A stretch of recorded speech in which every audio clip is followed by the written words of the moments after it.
नमस्ते बच्चों। आज हम आपको व्याकरण के अंतर्गत प्रत्यय बताने जा रहे हैं।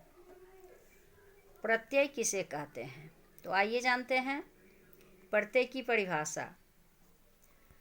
जो शब्द या शब्दांश किसी शब्द के अंत में जुड़कर उसके अर्थ को बदल देते हैं या उसमें विशेषता ला देते हैं, वे प्रत्यय कहलाते हैं। जैसे मानव शब्द में ता प्रत्यय जोड़ने से मानवता शब्द बना। खेल शब्द में आड़ी प्रत्यय लगाने से खिलाड़ी शब्द बना। तो मानव शब्द में ता प्रत्यय लगने से वह शब्द मानव कहलाने योग्य गुणों का बोधक हो जाता है। उसी तरह से खिलाड़ी शब्द खेलने वाले का बोधक हो जाता है। तो आइए देखते हैं, प्रत्यय शब्द को दो भागों में बांटा गया है। पहला है कृत्य प्रत्यय और दूसरा है तद्धित प्रत्यय। आइए जानते हैं कृत्य प्रत्यय किसे कहते हैं। जो प्रत्यय धातुओं या क्रियावाचक शब्दों के साथ जोड़े जाते हैं वे कृत्य प्रत्यय कहलाते हैं और उनसे बने शब्द कृत जोड़ अंत कृदंत कहलाते हैं। यथा पढ़ जोड़ पढ़ से क्या बनता है, पढ़वैया। गान से गवैया। मिलना से मिलावट। तो यहाँ हम देख रहे हैं कृत्य प्रत्यय के योग से बने शब्द 5 प्रकार के होते हैं।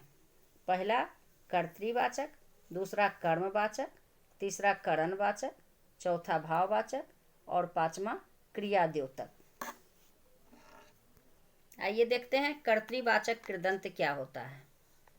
तो कृत्य प्रत्ययों के योग से बने जिन शब्दों से काम करने वाले या कर्ता का बोध होता है उसे कर्तृवाचक कृदंत कहते हैं। जैसे देखना, क्रिया में हार प्रत्यय लगाने से देखनहार शब्द बना है, जो देखने का काम करने वाले कर्ता का बोधक है, अतः यह कर्तृवाचक कृदंत शब्द है। इस तरह के मुख्य प्रत्यय और उनसे बने शब्द इस प्रकार दिए गए हैं। जैसे इधर देखिए प्रत्यय है, यहाँ शब्द है, तो हार प्रत्यय से कौन कौन से शब्द होते हैं, होनहार, देखनहार। उसी तरह से हारा है तो मारनहार, रोकनहारा। दीर्घऊ प्रत्यय चलाऊ, बिकाऊ, वाला जाने वाला, आने वाला। क प्रत्यय से गायक, पूजक, नर्तक। आलू प्रत्यय से झगड़ालू। इसी तरह से या प्रत्यय है तो बढ़िया, घटिया। हुआ प्रत्यय है तो थका हुआ, सोया हुआ। इसी प्रकार से और भी अनेक शब्द हैं। आइए अब हम बात करते हैं कर्मवाचक कृदंत की। कृत्य प्रत्ययों के योग से बने जो शब्द कर्मवाचक शब्दों का बोध कराते हैं वे कर्मवाचक कृदंत कहलाते हैं। जैसे प्रत्यय है औना। औना प्रत्यय लगा के हम कौन कौन सा शब्द बना सकते हैं, खिलौना, बिछौना, घिनौना। उसी तरह से नी प्रत्यय ओढ़नी, सुंगनी। हुई प्रत्यय से लिखी हुई, सुनी हुई। अब आइए जानते हैं करणवाचक कृदंत। कृत्य प्रत्यय के योग से बने जो शब्द क्रिया के करने में सहायक या साधक का बोध कराते हैं वे करणवाचक कृदंत कहलाते हैं। जैसे नी, चलनी, करनी, धौंकनी। दीर्घऊ से हो गया झाड़ू, अन से हो गया झाड़न, झूलन, बेलन। आ से हो गया मटका, झूला, भूला इत्यादि। अब आइए जानते हैं भाववाचक कृदंत।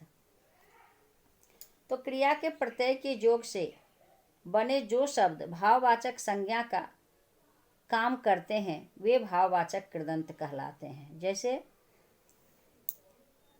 आप प्रत्यय है, इससे कौन सा शब्द बना, मिलाप, बिलाप। आई प्रत्यय है, पढ़ाई, लिखाई, चढ़ाई, कमाई। ये सब क्या है, भाववाचक संज्ञा है। तो इसको हम क्या कहेंगे, भाववाचक कृदंत। इसमें प्रत्यय लग गया तो क्या बन गया, भाववाचक कृदंत बन गया। उसी तरह से अब है क्रिया द्योतक कृदंत। तो जिन प्रत्ययों के योग से क्रिया के होते रहने का भाव प्रकट हो और वह शब्द विशेषण के रूप में प्रयुक्त हो वह क्रिया द्योतक कृदंत कहलाता है। साधारणतः क्रियावाचक शब्द में ना के स्थान पर ता लगाकर उसके साथ हुआ जोड़ देने से क्रिया द्योतक कृदंत बनता है।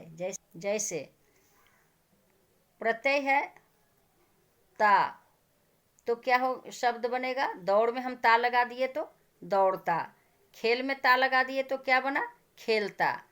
उसी तरह से है खोया, सोया, रोया, बोया।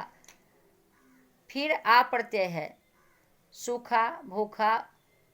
कर प्रत्यय है तो जाकर, देखकर, हंसकर, बोलकर, लिखकर इत्यादि।